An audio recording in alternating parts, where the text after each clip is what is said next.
अल्हम्दुलिल्लाहिल्लज़ी Kaffa व सलामुन अला इबादिहिल्लज़ीना इस्तफ़ा।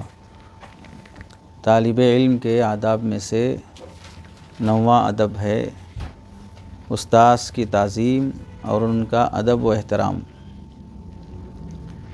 किसी भी तालिब इल्म के लिए उस्ताद का अदब व एहतराम और ताज़ीम बहुत ज़रूरी है।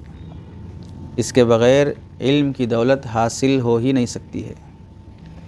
और अल्लाह रब्बुल इज़्ज़त की हमेशा से यही आदत रही है कि जो उस्ताद का एहतराम नहीं करता वो कभी उस्ताद के इल्म से फ़ायदा नहीं उठा सकता।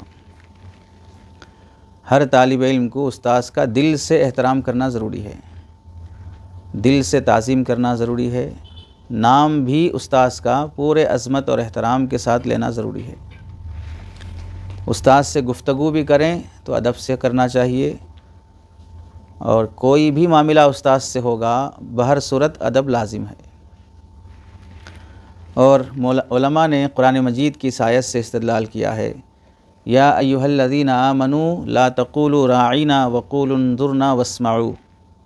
यहूदी अल्लाह के नबी अलैहिस्सलाम को कहा करते थे राइना, ये लफ्ज़ हमारी रियायत करो, मगर उनका मकसद होता था ऐ हमारे चरवाहे।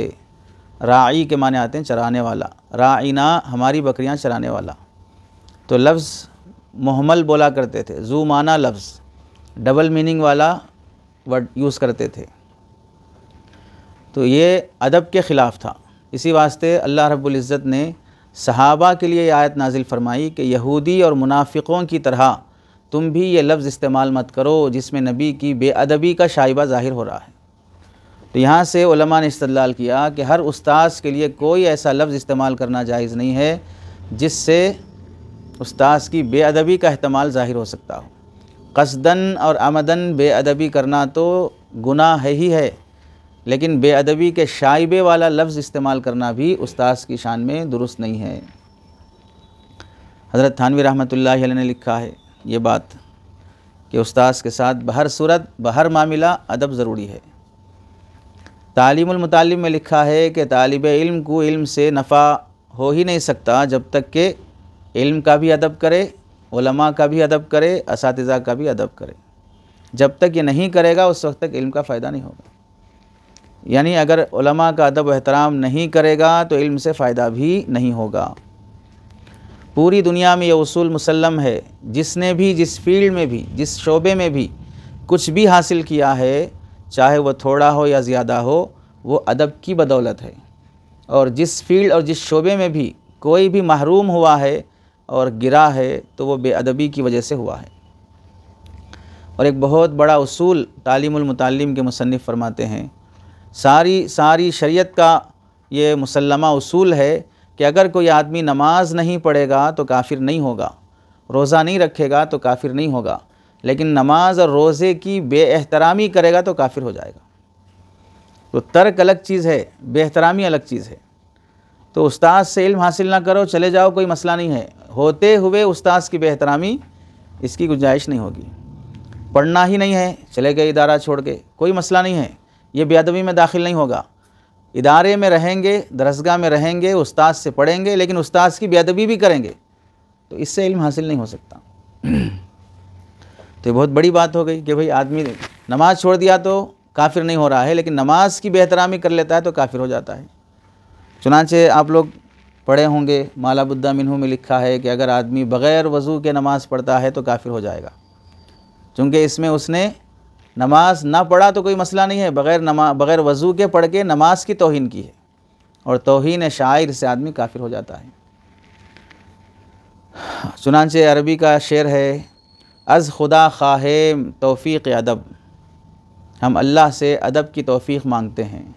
बेअदब महरूम गश्त अज़ फ़ज़ल रब, कि बेअदब महरूम हो जाता है अल्लाह के हर फ़ज़ल से, इस वास्ते हम अल्लाह से फ़ज़ल मांगते हैं। और एक शेर में है, अदब ताजेस्त अज़ फ़ज़ल इलाही, अल्लाह के फ़ज़ल से अदब एक ताज है। अदब ताजेस्त अज़ फ़ज़ल इलाही, बिनह बरसर बिरव हरजा के ख़ाही, अपने सर पे रख लो और जहाँ जाना चाहे चले जाओ। अदब का ताज सर पे रख लो और जहाँ जाना चाहे चले जाओ, हर जगह तुम्हें मौका मिल जाएगा, हर जगह तुम्हें जगह मिल जाएगी। शर्त यह है कि अदब का ताज सर पे रख लो। बेअदबों को महफिल से भी उठाकर भगा दिया जाता है, बेअदब को दरसगाह से भी निकाल दिया जाता है, बेअदब को भी खुशी के मौक़ों से भी बाहर कर दिया जाता है, और अदब वाले को जगह ना भी हो तो उसके लिए जगह बना ली जाती है।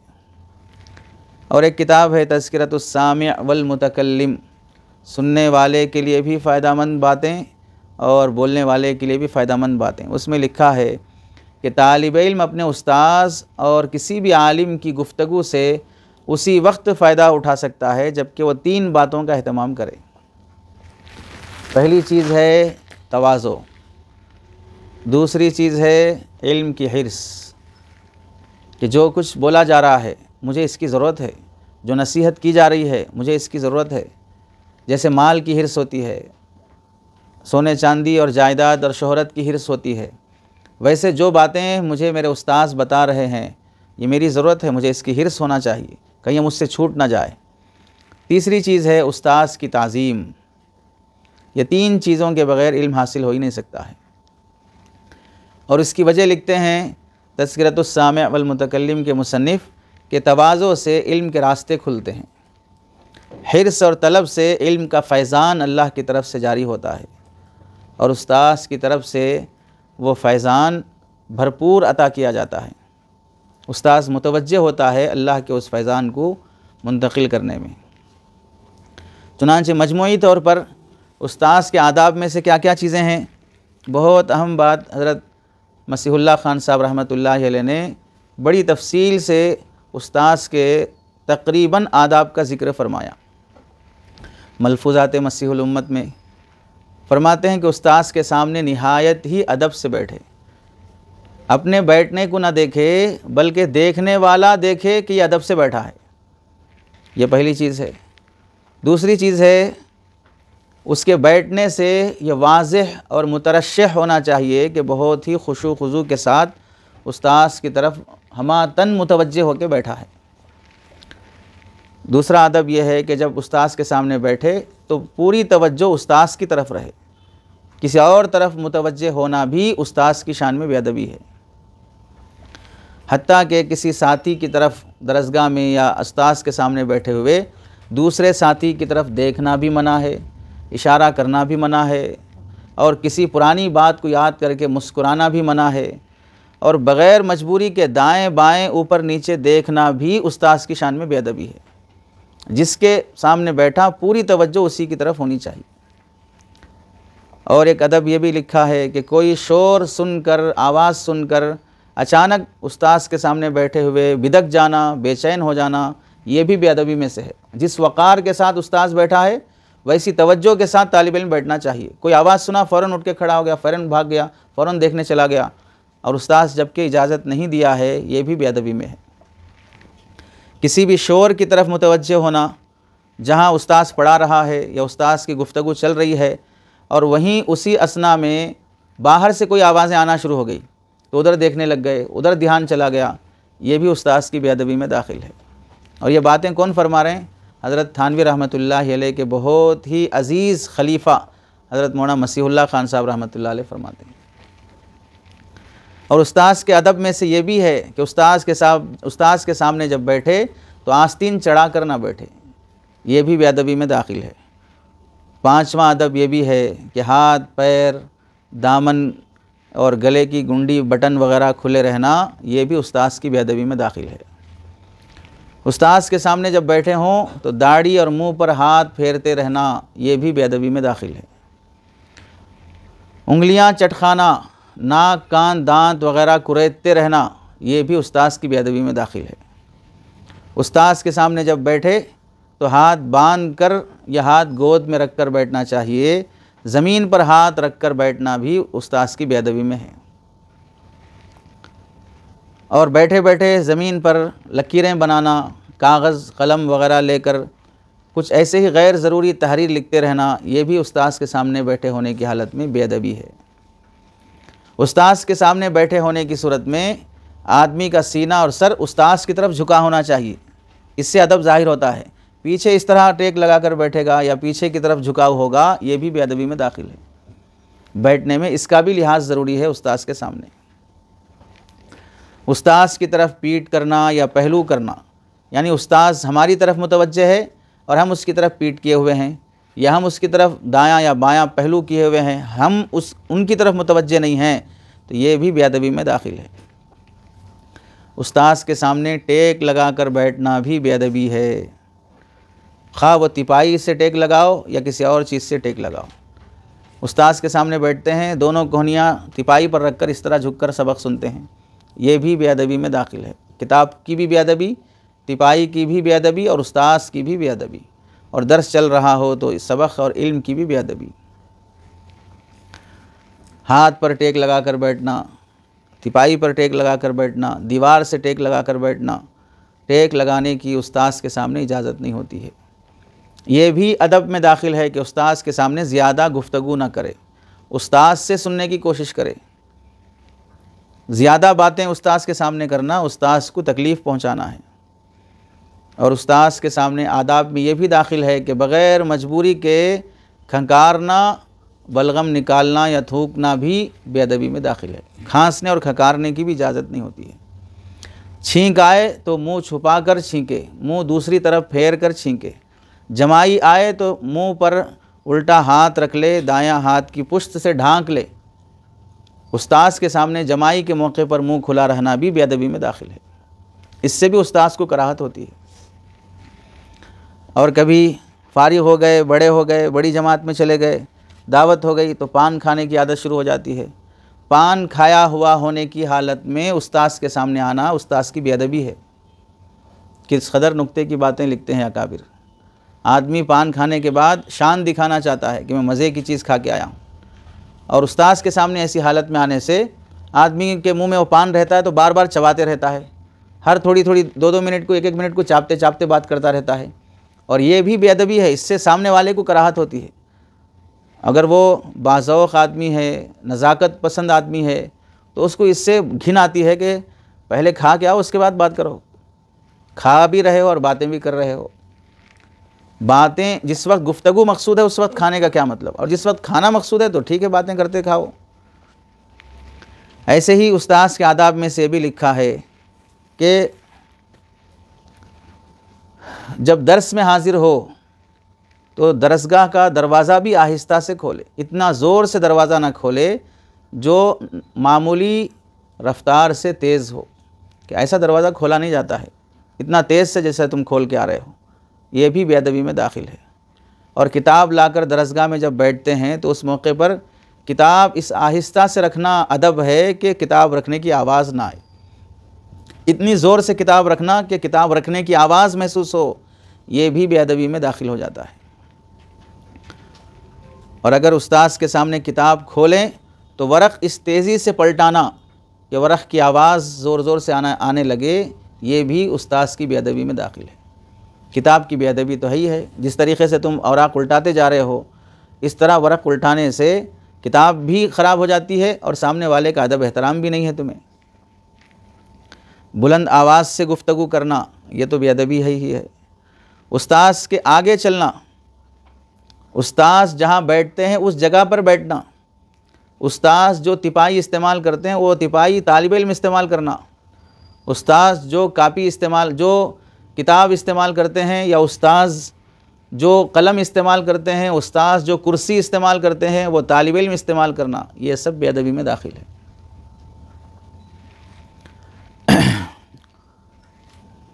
इससे इम्तियाज़ियत ख़त्म हो जाती है।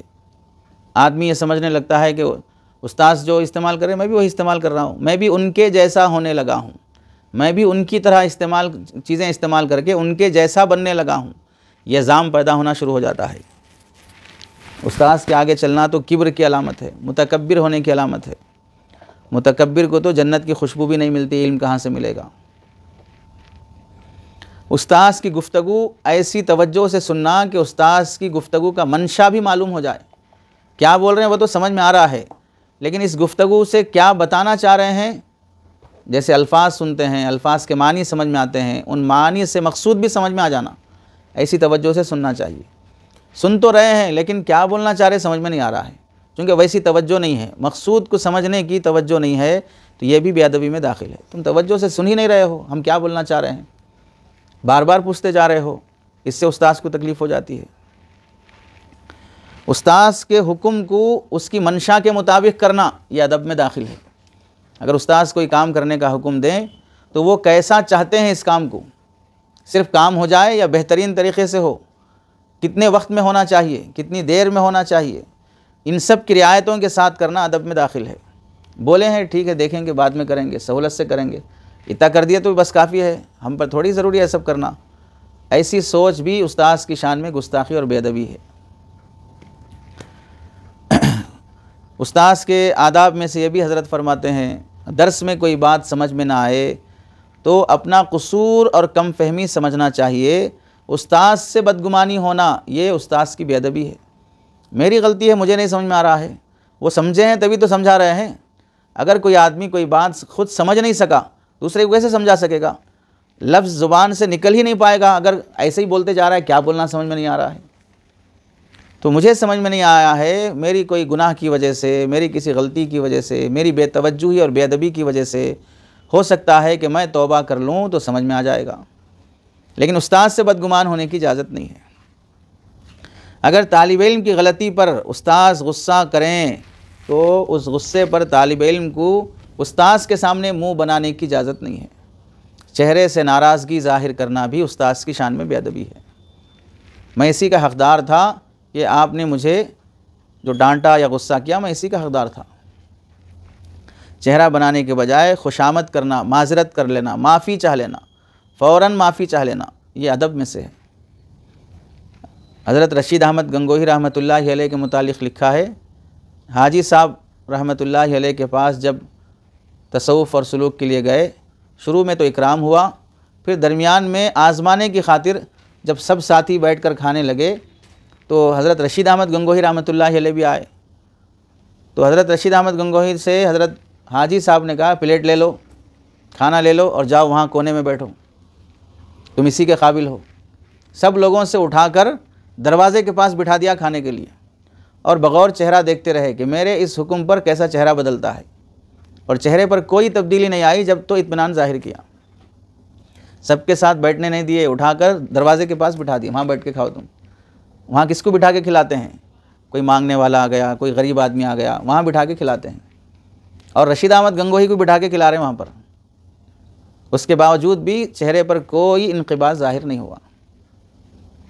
तब दर्जात बुलंद होते हैं, तब फैज़ान जारी होता है, तब शेख मुतवज्जे होता है। तो उस्ताद की नाराज़गी पर चेहरा बनाने की इजाज़त नहीं होगी, फ़ौरन माफ़ी मांगना चाहिए। अगर बिलफ़र्ज़ किसी उस्ताद से कोई बदअखलाक़ी वाला पहलू ज़ाहिर हो जाए, बिला वजह के कोई उस्ताद मार दिया, बिला वजह के गुस्सा कर दिया, तो भी उस उस्ताद की तुंदखुई की वजह से उस्ताद की खिदमत में जाना तर्क कर देना भी किब्र की अलामत है। नहीं जमती उनसे, मेरे नहीं जाता उनके पास में, नहीं बात करता उनसे मैं, तो मतलब अपने आप में बढ़ावा और फ़ख्र और गुरूर आ गया। उस्ताद की तुंदखुई की वजह से उस्ताद से रिश्ता तोड़ लेना, ये भी उसी में दाखिल है। और उस्ताद से अगर हमारा मिजाजी मुनासबत ना होता हो तो फिर उसके कमाल से बदएतक़ादी पैदा हो जाना, सब दिखावा है, कुछ भी नहीं है, हमारे सामने फेंकते रहते बस, कुछ भी हकीकत नहीं है, इस तरह का ख़्याल या इस तरह की ज़ुबान बहुत ख़तरे की बात है, बहुत ख़तरे की बात है। अक्सर मदारिस से फ़ारिग़ होने वाले तलबा इस वास्ते बाफ़ैज़ नहीं हो पाते कि वो मेहनती नहीं है, बासलाहियत नहीं है, बल्कि इस वास्ते बाफ़ैज़ नहीं हो पाते कि वो बाअदब नहीं है। मेहनती और सलाहियत तो बहुत है, अदब नहीं है, इस वास्ते उनके इल्म की बरकतें मखलूक़ और लोगों में जारी नहीं हो पाती हैं। ख़ुद वो महरूम हो जाते हैं अपने इल्म से, वो ख़ुद अपने इल्म पर अमल नहीं कर पाते हैं। अगर उस्ताद से कोई ऐसी बात ज़ाहिर हो जाए जो मुनासिब नहीं है तो उसकी बात की तावील करके उसे बेहतर पहलू पर महमूल करना चाहिए, उससे मनफी असर लेना दुरुस्त नहीं है। उस्ताद की खिदमत में आने के लिए भी इजाज़त लेना, उस्ताद की खिदमत से जाने के लिए इजाज़त लेना। खुसूसी ताल्लुक़ है, बग़ैर इजाज़त के आ गए, खुसूसी ताल्लुक़ है, बैठे बैठे उठ के चले गए, ये भी बेअदबी में दाखिल है। ना आने की इजाज़त चाहते, ना जाने की इजाज़त चाहते, यानी यूँ समझ लिए कि अब मेरा मखसूस मकाम हासिल हो गया फ़लाँ उस्ताद के पास, मैं उनका करीबी शागिर्द बन गया हूँ, उनके बाद मैं ही नाइब बनने वाला हूँ। इस वास्ते कोई अदब और एहतराम का लिहाज नहीं होता। ये सब वो बातें हैं जो हम सोच भी नहीं सकते। हज़रत मसीहुल उम्मत रहमतुल्लाह अलैह जो फरमाते हैं, हमारे तसव्वुर में तो रहता है कि भाई अदब से बैठे तो बस हो गया, उस्ताद का अदब पूरा हो गया, और क्या करते अब, खामोश बैठे और नज़रें नीचे रख लिए और सुनते रहे, बस हो गया अदब। कितनी चीज़ें आदाब में दाखिल हैं।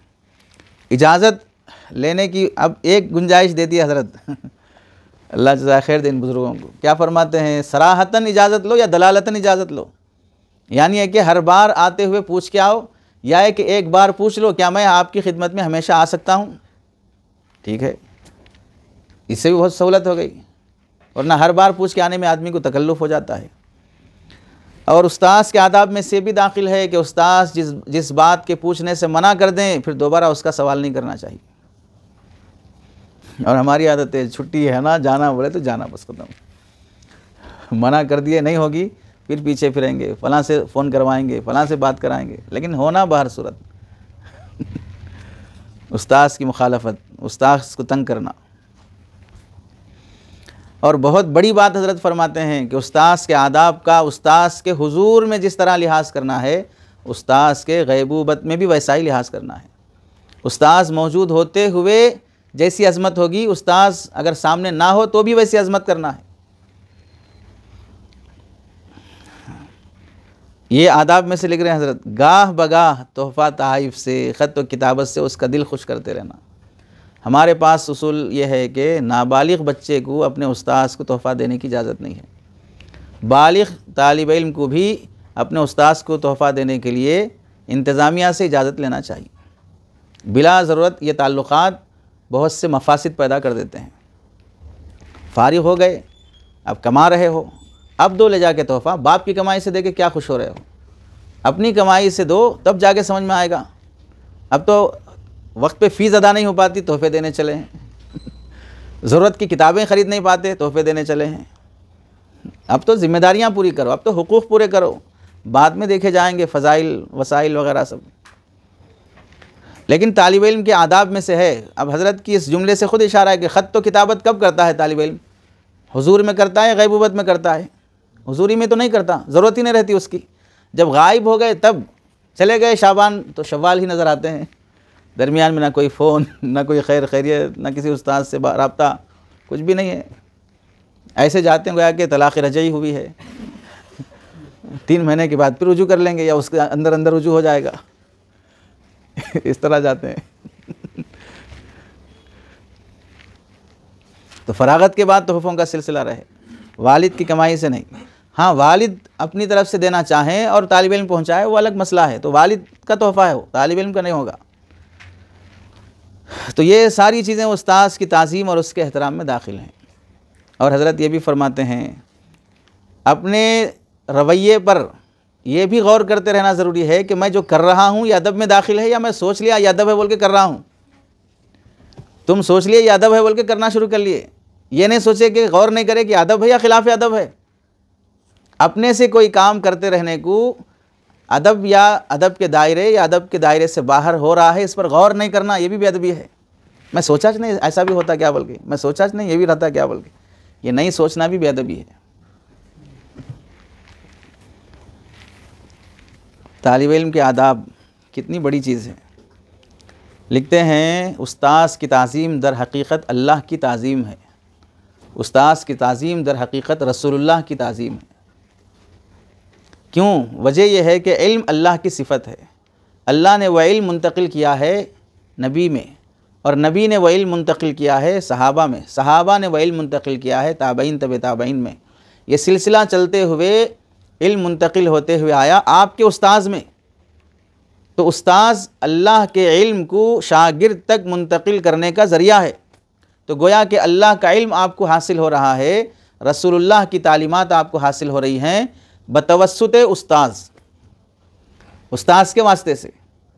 तो उस्ताद आप में और अल्लाह के दरमियान में वसीला और वास्ता हुआ, और वसीला और वास्ते की तौहीन किया जाना दर हकीकत अल्लाह की तौहीन की जाना है। चुनांचे अबू दाऊद शरीफ में अल्लाह के नबी अलैहिस्सलाम की हदीस है इस मुताल्लिक़, ये कोई क़ियास से साबित शुदा मसला नहीं है। अबू दाऊद शरीफ की हदीस में है, अल्लाह के नबी फरमाते हैं कि बूढ़े मुसलमान, आलिम और हाफिज़ कुरान और आदिल बादशाह की इज़्ज़त करना खुदा की ताज़ीम की इज़्ज़त, खुदा की ताज़ीम में दाखिल है। तो यहाँ पर आलिम और हाफिज़ जो आपको पढ़ा रहा हो वो इसमें दाखिल है। हज़रत थानवी रहमतुल्लाहि अलैह के मलफूज़ात में लिखा है अदब और एहतराम की अहमियत से मुताल्लिक़, कितनी बड़ी बात है। हम सब की नज़र में, हम तो हज़रत थानवी को मुकम्मल पढ़े भी नहीं हैं जिन्हें पढ़ना चाहिए, उसके बावजूद भी हज़रत थानवी का मकाम और उनके इल्मी इस्लाही पूरी उम्मत जानती है, वो मुजद्दिद हैं हज़रत थानवी को। हज़रत थानवी क्या फ़रमाते हैं, हम सब के लिए तो मुजद्दिद हैं, हकीमुल उम्मत हैं। तो हज़रत हकीमुल उम्मत रहमतुल्लाहि अलैह फ़रमाते हैं मुझे जो कुछ मिला वो अदब की बरकत से मिला है। मैं इस वक्त जिस मकाम पर हूँ, अल्लाह ने जो कुछ अता किया है वो असातिज़ा और बुज़ुर्गों के साथ अदब से और मोहब्बत रखने की दौलत से। कितनी बड़ी बात हो गई। यानी हज़रत थानवी को जो मकाम मिला है वो सबके नज़दीक सर आँखों पर, किसको मिला उनके बाद वैसा मकाम, लेकिन फ़रमाते हैं ये मुझे मिला है बुज़ुर्गों की और असातिज़ा की अदब और उनकी मोहब्बत से। उनसे मोहब्बत करता था और उनका अदब करता था। और ये बात सिर्फ़ हज़रत थानवी नहीं, हज़रत हुज्जतुल इस्लाम क़ासिम नानोतवी रहमतुल्लाहि अलैह बानी दारुल उलूम देवबंद, वो भी फ़रमाते हैं मुझे जो कुछ हासिल हुआ है वह असातिज़ा के अदब की बरकत से हासिल हुआ है। और चुनांचे यही बात थी कि हज़रत नानोतवी के बारे में लिखा है कि अगर किसी से फ़ारसी का एक सबक भी पढ़ लिया तो ज़िंदगी भर उसका अदब करते थे कि मुझे उन्होंने एक सबक पढ़ाया है। और हमारे पास ये है कि अगर शशमाही तक उस्ताद पढ़ा के चले गए, नहीं आधा साल पढ़े बस उनके पास, पूरा साल भी नहीं पढ़े, 2 तख्तियाँ पढ़े बस उनके पास, पूरा क़ायदा भी नहीं पढ़े। और फ़ारसी की किताब का एक सबक भी पढ़ा दे तो पूरी ज़िंदगी एहतराम करते थे। और फिर हज़रत नानोतवी फरमाया भी करते थे अल्लाह की आदत हमेशा से ये है कि उस्ताद की बेअदबी से इल्म हासिल नहीं होता। मन ला अदब लहू ला इल्म लहू, मन ला अदब लहू ला इल्म लहू, जिसे अदब नहीं आता उसे इल्म नहीं आता। और इस पर हज़रत फ़क़ीहुल उम्मत मुफ्ती महमूद हसन साहब रहमतुल्लाहि अलैह फरमाया करते थे, मलफूज़ात फ़क़ीहुल उम्मत में लिखा है महमूद गज़नवी हिंदुस्तान के बड़े मशहूर बादशाहों में से गुज़रे हैं। उनके वालिद नासिरुद्दीन सुबुक्तगीन, इनके मुतालिक़ लिखा है कि मामूली दर्जे के सिपाही थे, ये कोई ख़ानदानी बादशाहों के घराने से नहीं थे, सिपाही थे, काम घराने से थे। एक दिन इनके घर में एक मौलाना का आना हुआ और वो इनके मेहमान बने।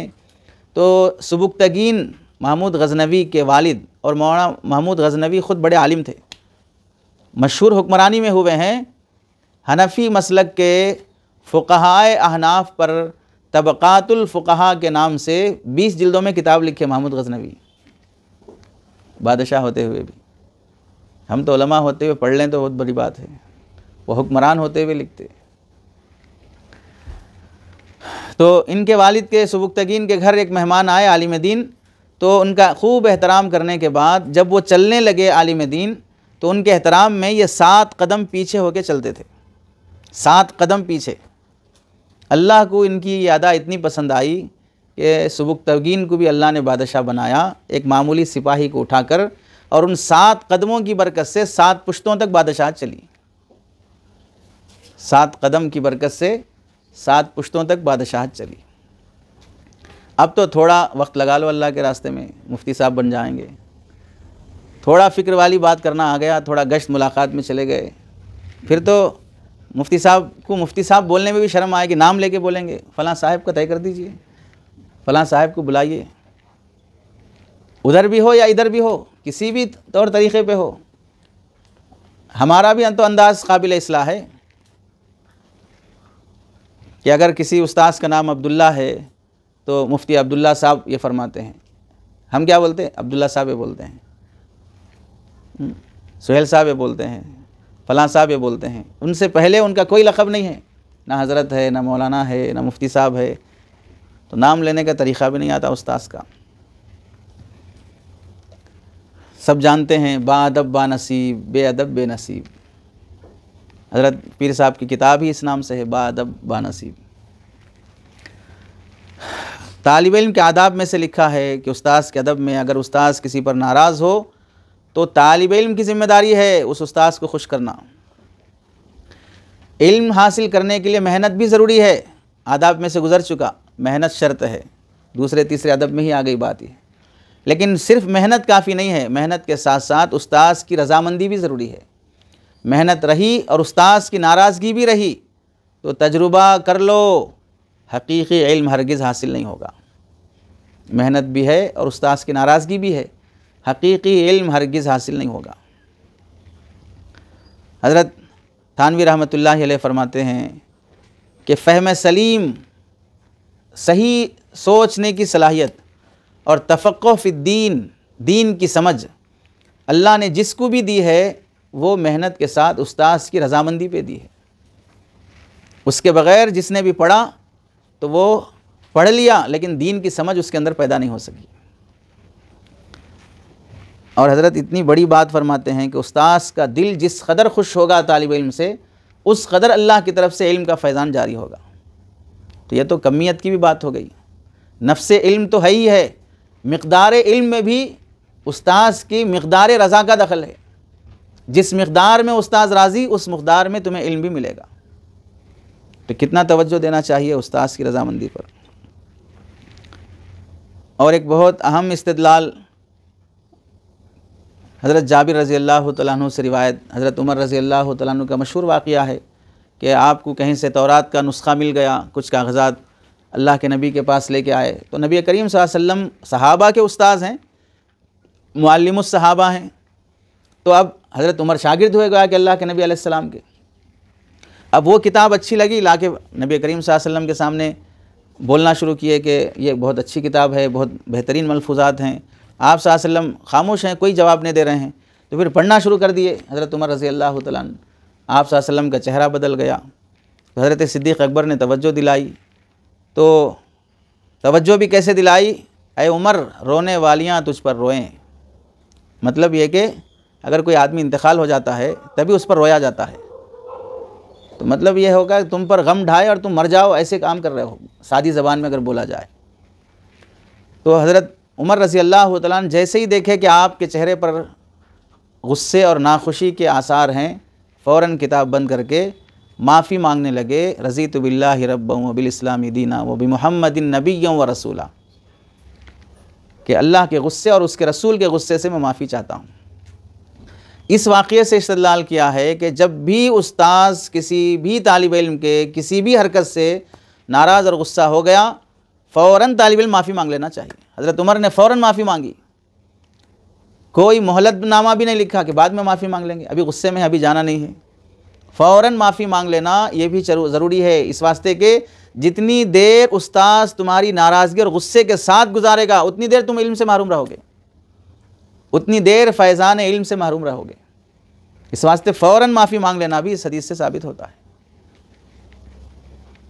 माज़रत ऐसी मांगना कि उस्ताद खुश हो जाए। और उस्ताद का तकद्दुर और इनक़िबाज़, यानी किसी उस्ताद को किसी तालिब इल्म की हरकत से बेजारगी आ गई तो वह तकद्दुर और इनक़िबाज़ भी इल्म को रोक देता है। एक है अपनी तरफ से कुछ करना, दूसरी बात यह है कि हमारी हरकतें हम अनजाने तौर पर, गैर इख्तियारी तौर पर करने लगे हैं जिससे उस्ताद को तकलीफ़ हो रही है, तो उससे जो तकद्दुर और इनक़िबाज़ आ जाता है उससे भी इल्म का फैज़ान रुक जाता है।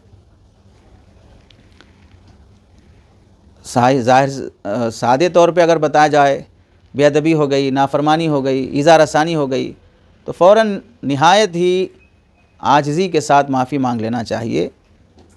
अल्फाज और मानी के साथ दरख्वास्त या जो जुमले बोले जाते हैं उसके साथ आज़ा और जवारिह से भी माफ़ी ज़ाहिर होना चाहिए, इनकिसारी और नदामत टपकना चाहिए कि वाक़ईतन माफ़ी मांग रहा है, नहीं इंतज़ामी दबाव की वजह से मांग रहा है, वालिद की वजह से मांग रहा है, फ़लाँ की वजह से मांग रहा है। इससे उस्ताद का तकद्दुर ख़त्म नहीं होता। और अगर बिलफ़र्ज़ किसी तालिब इल्म को अंदर से नदामत और शर्मिंदगी नहीं हो रही है तो भी जबरन अपने आप में बनावट वाली नदामत तो पैदा कर लेना चाहिए, चूँकि इंसान ज़ाहिर का मुकल्लफ़ है और उस्ताद भी ज़ाहिर देख के फ़ैसला करता है, दिल कोई किसी का नहीं जानता। तो ज़ाहिरी तौर पर, बनावटी तौर पर तुम्हारी शर्मिंदगी भी उस्ताद के तकद्दुर को ख़त्म कर सकती है।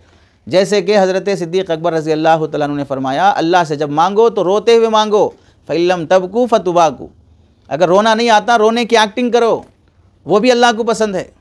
वैसे ही उस्ताद के सामने अपनी गलती पर दिल से शर्मिंदगी नहीं आती है तो शर्मिंदगी की एक्टिंग तो करो कम अज़ कम।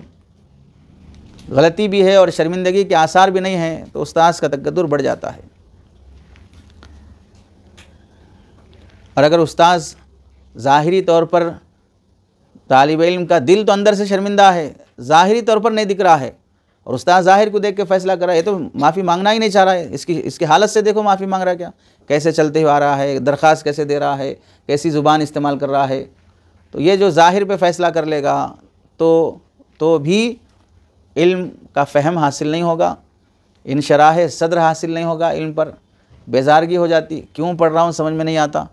और अगर उस्ताद ज़ाहिर के बजाय बातिन की वाक़िफ़ियत का भी कमाल रखता हो कि दिख रहा ऐसा लेकिन अंदर से शर्मिंदा है बेचारा, ये सोचने की सलाहियत उस्ताद में हो, तो भी जब तक माफ़ी मांगने में ताख़ीर करोगे तो ताख़ीर तक का तो असर बहर सूरत पड़ेगा। तो एक तो फ़ौरन भी माफ़ी मांग लेना चाहिए और माफ़ी का मुजस्समा बन जाना चाहिए। अगर उस्ताद की तरफ से कोई बात ऐसी पेश आ जाए जो हमारे मिजाज के ख़िलाफ़ है, तालिब इल्म के मिजाज के ख़िलाफ़ है, तो भी अपने दिल को साफ़ रखना चाहिए और ये सोचना चाहिए मैं कौन होता हूँ कि उस्ताद मेरे मिजाज के मुताबिक पेश आए। मुझे अपने मिजाज को बदलना और उस्ताद के हिसाब से और उसके ताबे करना है, ये सोचना चाहिए। और ये ख़्याल करना कि जब उस्ताद से मुझे इल्मी फ़ायदा हो रहा है, दीनी फ़ायदा हो रहा है, तो ये मिजाज के मुताबिक होने नहीं होने का क्या मतलब हुआ। मुझे तो नफ़ा मकसूद है और नफ़ा उस्ताद से हासिल हो रहा है, मुझे मेरी तबीयत उनसे सेट नहीं होती, ये सेट नहीं होने का ख्याल ही नहीं करना चाहिए आदमी को। जब मकसूद है किसी भी दुकान से कोई चीज़ ख़रीदना, चाहे दुकानदार से मेरी ना जमती हो, मुझे तो सामान मकसूद है। कितने मुसाफिर वो हैं, बस पसंद नहीं आती, ड्राइवर पसंद नहीं आता, बहुत सी चीज़ें पसंद नहीं आती, मुझे तो सफ़र मकसूद है। ना चाहते हुए भी फ़्लाइट में सफ़र करते हैं, फ़्लाइट के सफ़र से बेजारगी होती, ना चाहते हुए भी बस से ट्रेन से सफ़र करते हैं कि उस सफ़र से बेजारगी आती। मकसूद की तरफ मुतवज्जे होना चाहिए, वसाइल की तरफ मुतवज्जे नहीं होना चाहिए।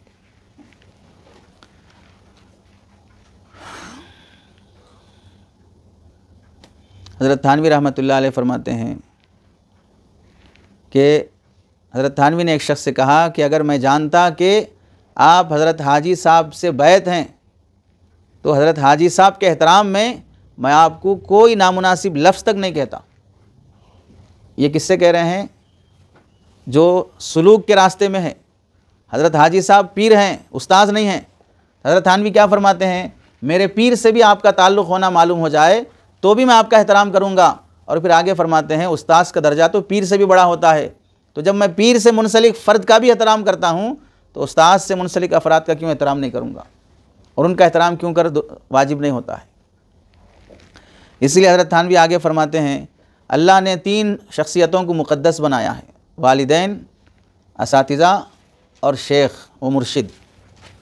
सबसे पहला दर्जा वालिद का है, उसके बाद दर्जा उस्ताद का है, उसके बाद दर्जा शेख का है।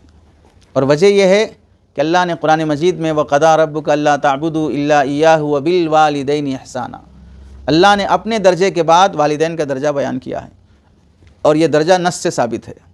और दूसरी वजह यह है, अक़ली दलील, कि बाप मूजिद माद्दा होता है, उसकी वजह से इंसान दुनिया में आता है, उसके ज़रिए से, और उस्ताद उस माद्दे को तरतीब देता है। यानी बाप की वजह से हम दुनिया में आए और दुनिया में आने के बाद इस इंसान को उस्ताद ने इंसान का बच्चा बनाया वरना तो तुम किसी और के बच्चे दिखते थे, तो उस्ताद की बदौलत तुम इंसान के बच्चे बने। तो बाप मुजिद माद्दा है और उस्ताद मुरत्तिब माद्दा है, उस माद्दे को तरतीब देकर उसे दुरुस्त बनाया है। और पीर ये उस मुरत्तब शुदा माद्दे पर नक्श व निगार करने वाला है, हुस्न पैदा करने वाला है। और जाहिर सी बात है कि हुस्न का दर्जा असल के बाद होता है, हुस्न का दर्जा असल के बाद होता है। तो इसलिए पहले बाप का एहतराम, वालिद का एहतराम। और आम तौर से इस मसले में उलमा से बहुत कोताही होती, जितने तलबा और मौलवी हैं सब अपने वालिद के एहतराम में बहुत कोताही करते हैं। थोड़ा क्या इल्म आ गया अपने आप को बाप का बाप समझेंगे, उनसे भी बढ़ गया, गलती हो गई, मैं उनसे पैदा हो गया, वरना तो उन्हें मुझसे पैदा होना चाहिए था। ऐसा समझते हैं, कोई एहतराम नहीं, कोई तमीज़ नहीं, कोई सलीक़ा नहीं, इतने नखरे दिखाते हैं। आप लोग ऐसे हैं बोल के नहीं बोल रहे हैं, ऐसे हैं तो सुधर जाओ बोल रहे हैं। बेअदबी और गुस्ताखी का अंजाम कितना ख़तरनाक होता है। बेअदबी से हकीकी इल्म की दौलत कभी हासिल नहीं होती, या तो इल्म से महरूम हो जाएगा या तो इल्म के नफ़े से महरूम हो जाएगा।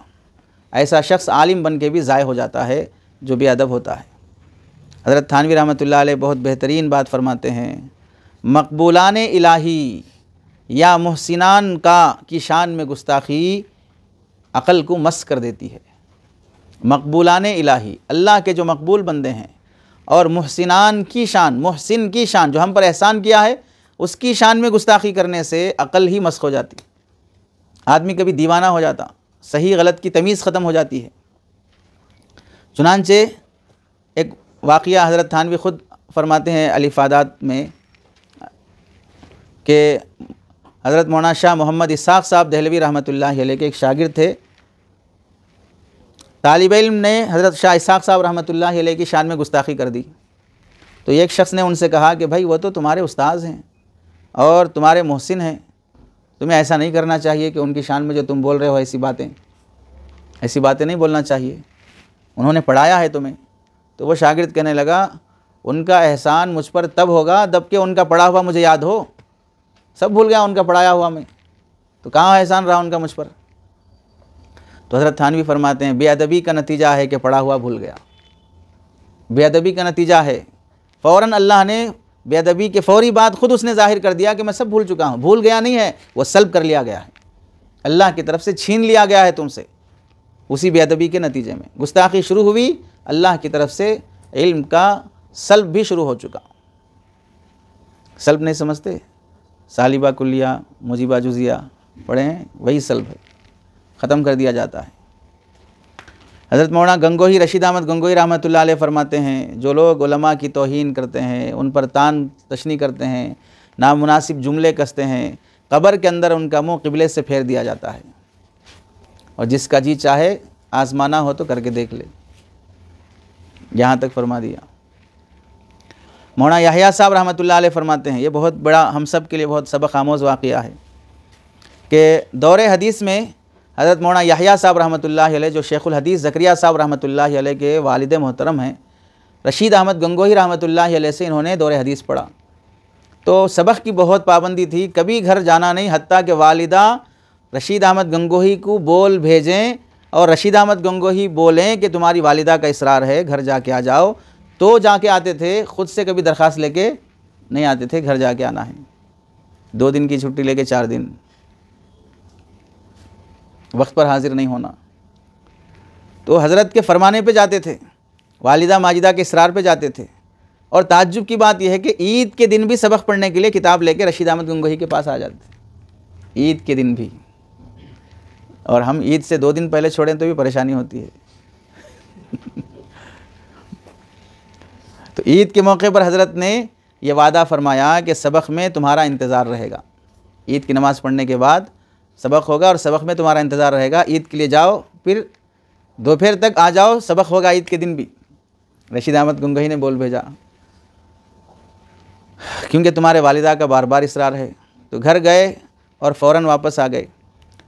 आने की देर में सबक, तिरमिज़ी शरीफ जो सबक पढ़ रहे थे, पढ़ने वाले जो तालिब इल्म थे, वो एक बाब पढ़ चुके थे, यानी पहुँचने तक सबक का एक बाब छूटा, बस पूरा सबक भी नहीं छूटा। तो वो बाब छूट जाने पर बहुत अफसोस और अफसुर्दगी रही कि मेरे सबक का एक हिस्सा छूट गया। इत्तेफाकन ऐसा हुआ, चंद रोज़ के बाद दोबारा फिर वालिदा का इसरार हुआ आने पर। तो उस्ताद मोहतरम हज़रत रशीद अहमद गंगोही ने कहा कि दोबारा वालिदा बुला रही, जाके आ जाओ।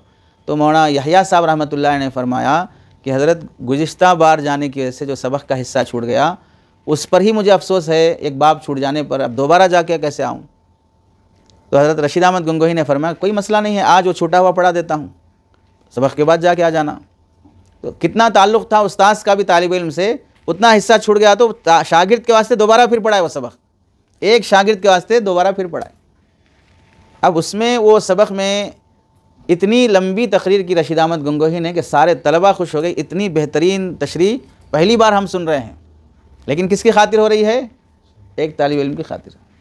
तो हज़रत तो खुश हुए, लेकिन जो इबारत पढ़ने वाला तालिब इल्म था, पहली बार जो इबारत पढ़ा था, अब की बार भी उसकी ही बारी थी और वो चाह रहा था कि भाई सबक आगे बढ़े, लेकिन पिछला सबक ही हो रहा है।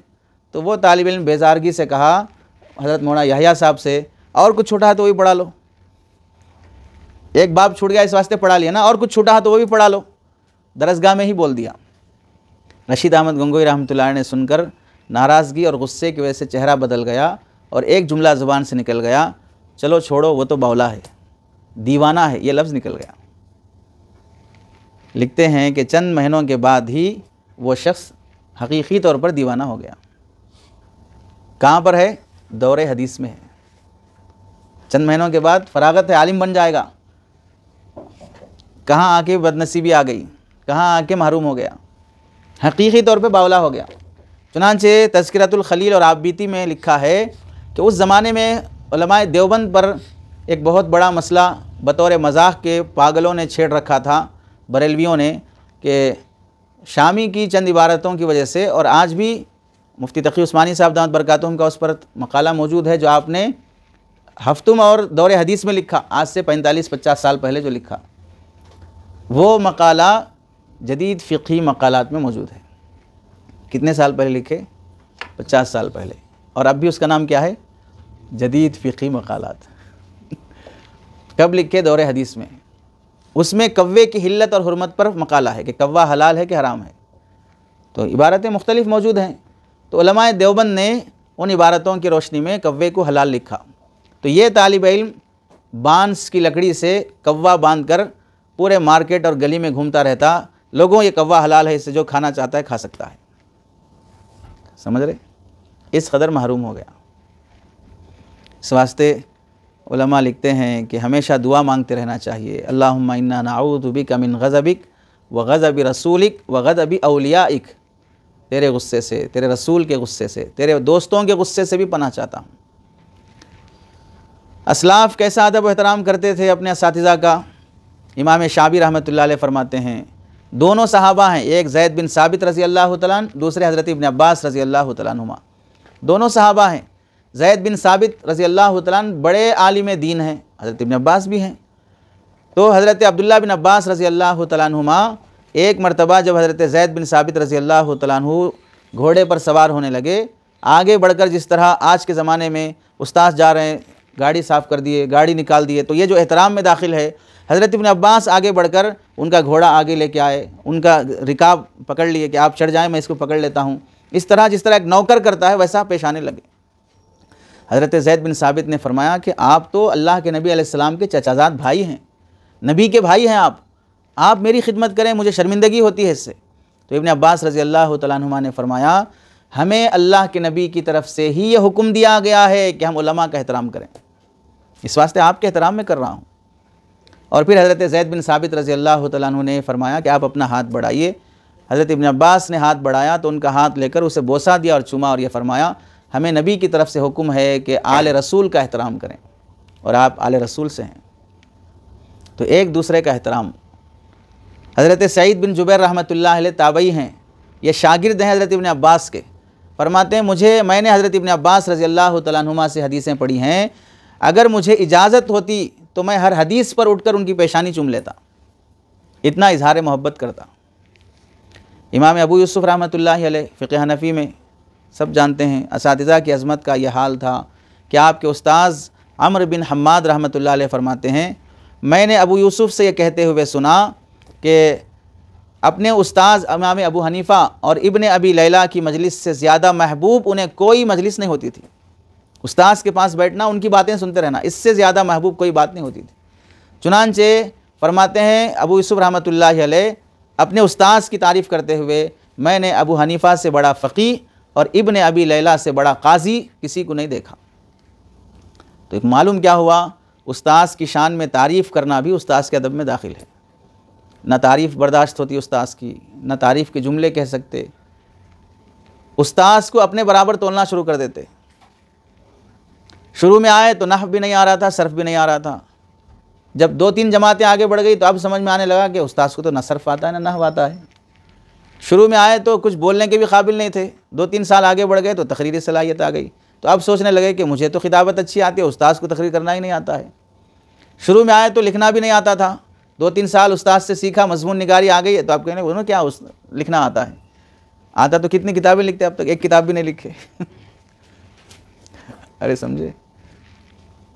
तो ऐसे शागिर्दों को लाजवाब करने के लिए अल्लाह ताला बाज़ उस्तादों को हर तरह का कमाल दे देते हैं। वो दर्स में भी माहिर रहते, तकरीर में भी माहिर रहते, तहरीर में भी माहिर रहते, फलां भी माहिर रहते।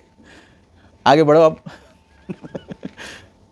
एक में बढ़ोगे, कितने में बढ़ोगे? लाजवाब करने के लिए अल्लाह ताला बाज़ मिसालें रख देते हैं कि अपने को ये तस्वुर मत करो कि हम उनसे आगे बढ़ गए। उनसे किस में आगे बढ़े?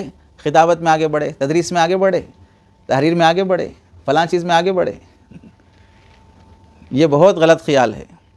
और फरमाते हैं इमाम मालिक रहमतुल्लाहि अलैह की दरसगाह में जब हाज़िर होते तलबा, इतना सुकून, इतना वक़ार, इतना अदब और इतनी खामोशी, ऐसा लगता था उस्ताद की दरसगाह में नहीं बैठे हैं, बादशाह के दरबार में बैठे हैं।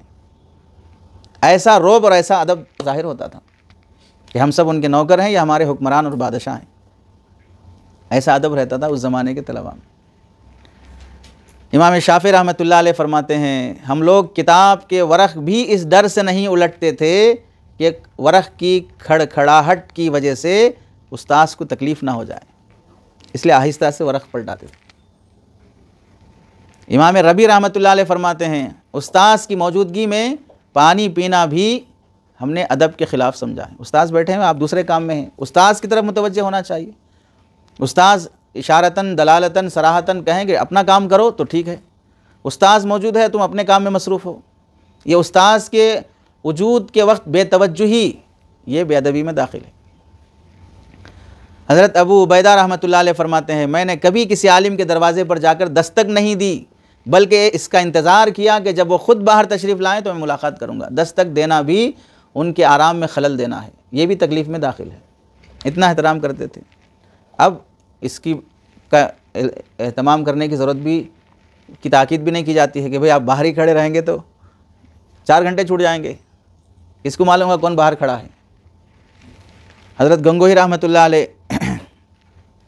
अपने तमाम असातिज़ा के साथ बहुत मोहब्बत भी और बहुत अदब भी करते थे, और कभी कभार अपने किसी भी उस्ताद का तज़किरा छेड़ते, बहुत तारीफ़ करते, और उस्ताद की तारीफ़ करते हुए कभी कभार आंसू भी निकल जाते।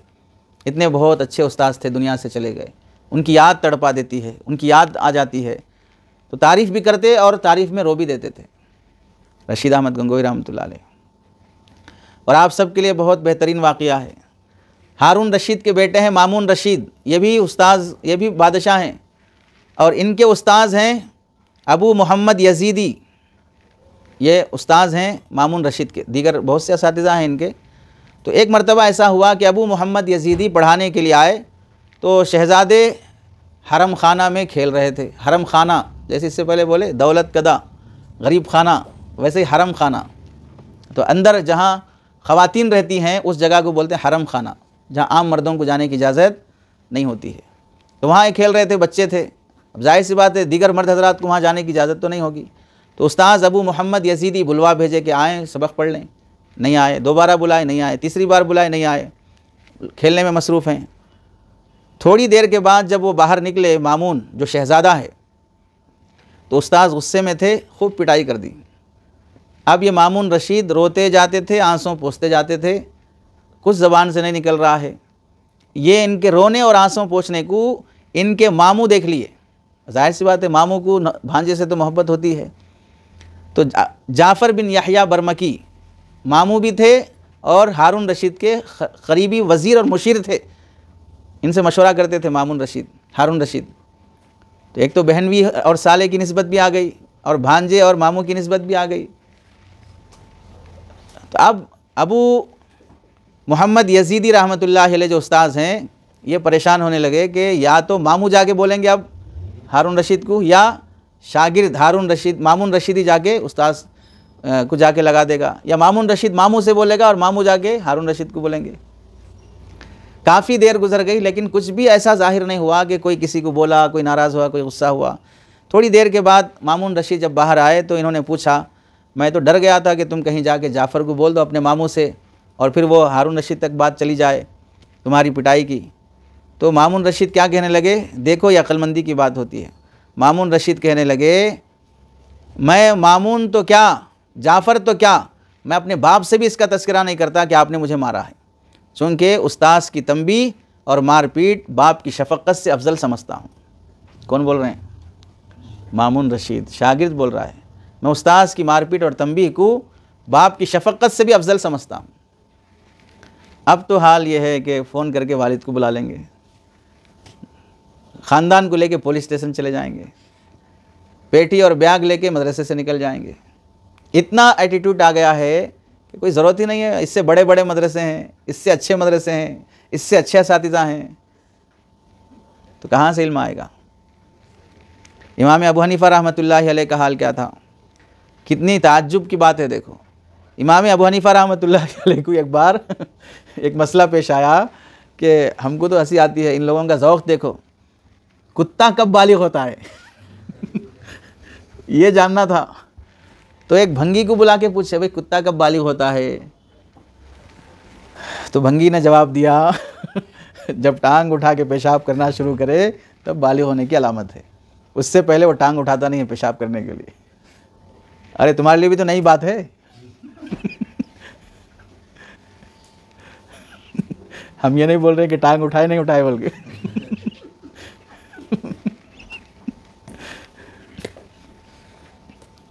इतना मसला मालूम हुआ। कौन सी बड़ी कुरान हदीस की तहक़ीक़ है, कुत्ते के बालिग़ होने का मसला है।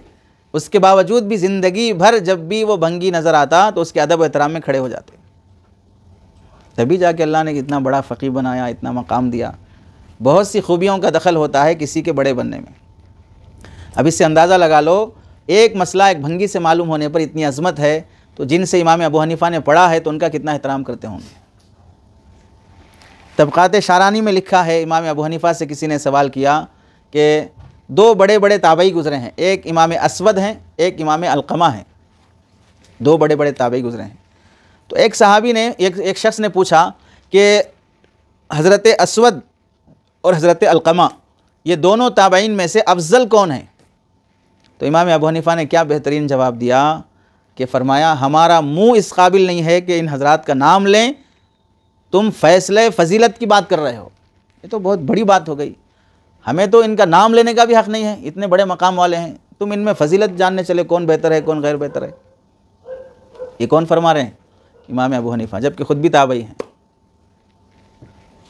इमाम हज़रत मौलाना कासिम नानूतवी रहमतुल्लाहि अलैह के मुतालिक़ लिखा है हुस्न अदब में, जैसे इमाम अबू हनीफ़ा को मसला पेश आया कुत्ते के बुलूगियत का, इमाम हज़रत थानवी रहमतुल्लाहि अलैह को एक मौके से खिंजीर के बारे में कुछ तहक़ीक़ की ज़रूरत पेश आई, तो फ़िक़ही मसला मुरतब करने के लिए, तो ज़ाहिर सी बात है कि ये मसला किताबों में तो नहीं रहता खिंजीर की तहक़ीक़ का।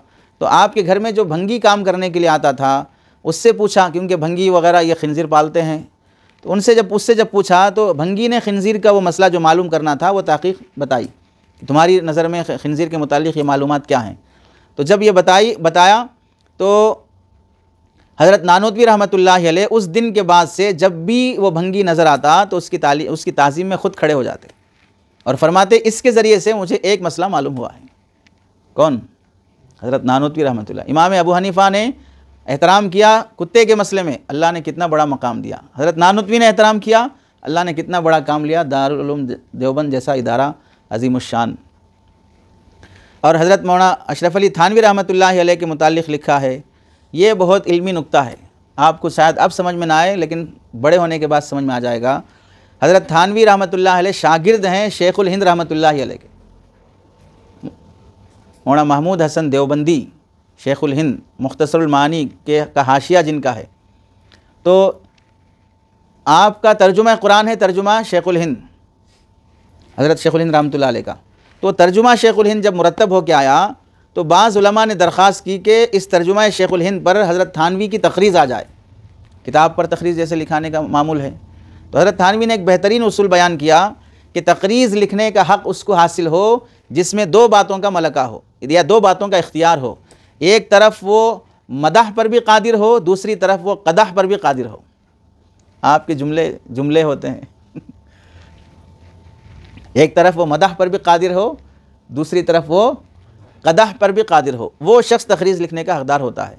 और जाहिर सी बात है, हम हज़रत शेखुल हिंद के शागिर्द हैं, तो अब हम उनकी हर चीज़ की मदाह करेंगे, लेकिन तखरीज़ लिखने वाले को कदाह पर भी कुदरत होना चाहिए, यानी उनकी बातों पर हम तनकीद भी कर सकें। और जब मैं मदाह पर कादिर होते हुए कदाह की भी कुदरत रखूँगा और हज़रत की किसी चीज़ पर तनकीद करूँगा, तो इससे बड़ी गुस्ताखी और क्या होगी, इससे बड़ी बेअदबी क्या होगी। तो मुझे तखरीज़ लिखने का हक़ ही कहाँ से हासिल होगा, मेरे उस्ताद की किताब पर। इस वास्ते हज़रत थानवी फरमाते हैं, जब मेरे उस्ताद शेखुल हिंद उस्ताद हैं, तो उस्ताद की कदाह गोशे तसव्वुर में लाना भी सूए अदबी और बेअदबी और ख़िलाफ़ अदब समझता हूँ। ये कहकर अपने उस्ताद के उस तर्जुमा कुरान पर तखरीज़ नहीं लिखी। तो इस सारी गुफ्तगू से मालूम हुआ कि हमें इल्म हासिल करने के लिए असातिज़ा का अदब, ताज़ीम और एहतराम बहुत ज़रूरी है। अल्लाह से दुआ है कि अल्लाह ताला हम सब को बाअदब बनाए। आमीन व आखिर दावाना अल्हम्दुलिल्लाहि रब्बिल आलमीन।